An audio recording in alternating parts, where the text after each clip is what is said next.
আমাদের প্লট আছে 3 নম্বর রোডে। তো আমার বাবা এটা 2002 সালে কিনছে। তো ওরা হচ্ছে আমাদেরকে মানে যখন আমরা কিনছি জিনিসটা তখন ওই যে যখন মোটরমের কাছে এটা করছে ভরাট করছে তখন ওরা ধরলো না কেন, তখন এটা অবৈধ করতে পারলো না কেন? আমরা কেনার পর আমাদের সব কিছু বাড়ি করা হয়ে যাওয়ার পর আমাদের কেন এখন বলবে এই কথা বলেন?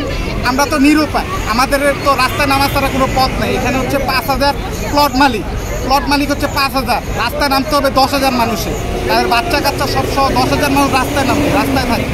এছাড়া তো আমাদের গতি নেই, আমাদের একটাই সম্ভব, এটা ছাড়া আমাদের আর কিচ্ছু নেই। আমাদের রাস্তায় নামা ছাড়া শুয়ে থাকা ছাড়া আর কিচ্ছু নাই। হয়তো আমাদের জীবন যাবে, না হয় আমাদের জমি যাবে, দুটার একটা। হয়তো আমাদের পুরো পরিবার যা আছে 10,000 মানুষকে মাইরা লাইতে হবে, এরপরে জমি নিতে হবে, এরা কি নিতে পারবে না, নাহলে আমরা মারা যাবো, নাহলে জমি নিব, এটাই।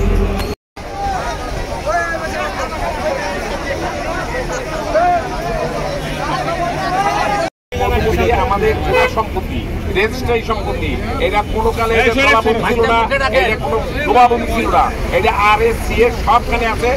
এটা লাল ভূমি এবং কৃষি জমি, সেই জমি মেট্রো বেকার এটা ডেভেলপ করে আমাদের বেচছে। আমরা জমি রেজিস্ট্রারি নিছি, জমি খাজনা দিছি, জমি খারিজ করছি, বাড়িঘর করছি, আমরা খামার করছি।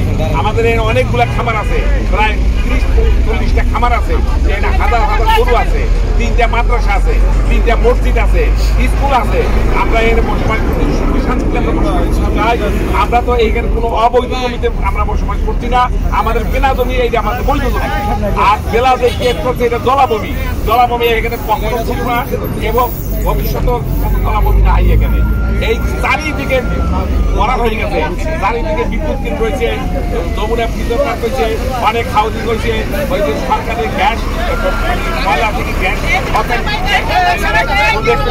সব কিছু আছে, কিন্তু কোনোটাই বাধা নাই, মধুমতিতে বাধা আছে। এটা সরকারের এইটা মধুমতির প্রতি বৈষম্য করা হচ্ছে। এই বৈষম্যের আমরা প্রতিকার চাই।